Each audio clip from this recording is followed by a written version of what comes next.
When I did my graduate studies at the Middle East Institute at Columbia University's School of International Affairs, I took many courses on the question of the Middle East conflict.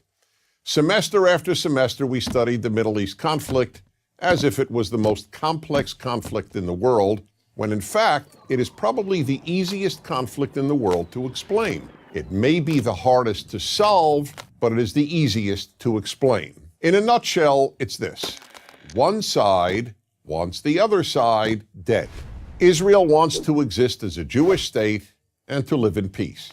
Israel also recognizes the right of Palestinians to have their own state and to live in peace.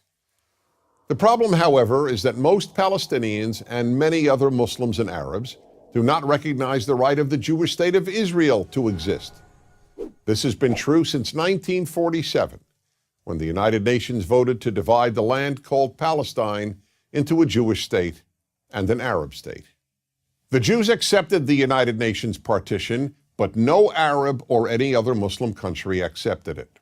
When British rule ended on May 15, 1948, the armies of all the neighboring Arab states, Lebanon, Syria, Iraq, Transjordan, and Egypt, attacked the one-day-old state of Israel in order to destroy it. But to the world's surprise, the little Jewish state survived. Then it happened again.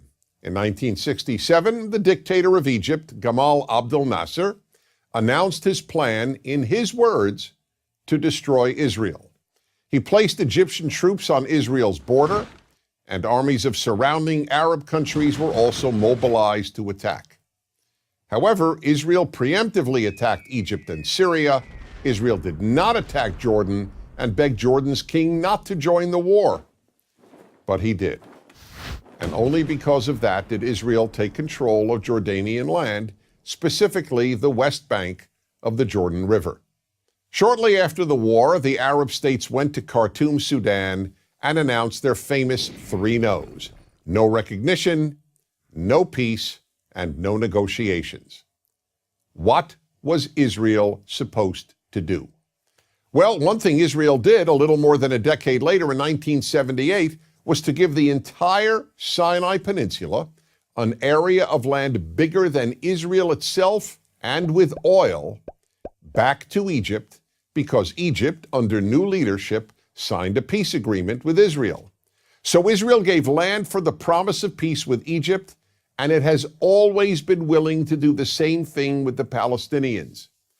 All the Palestinians have ever had to do is recognize Israel as a Jewish state and promise to live in peace with it.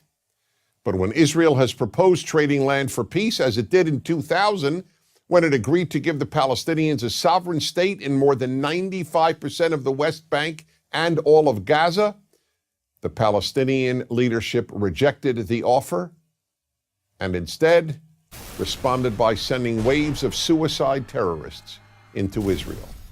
Meanwhile, Palestinian radio, television, and school curricula remain filled with glorification of terrorists, demonization of Jews, and the daily repeated message that Israel should cease to exist.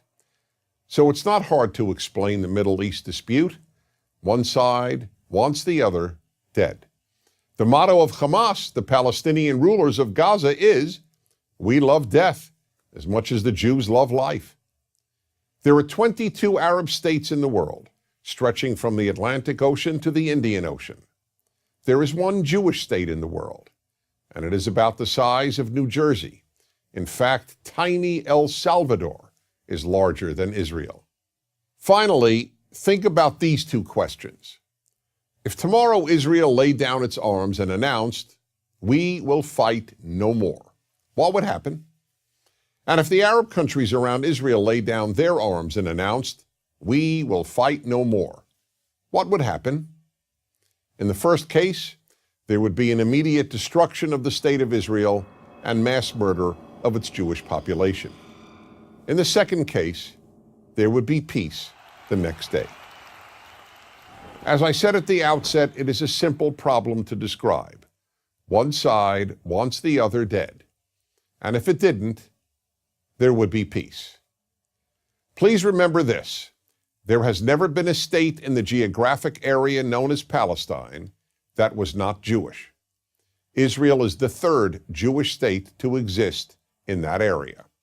There was never an Arab state, never a Palestinian state, never a Muslim or any other state.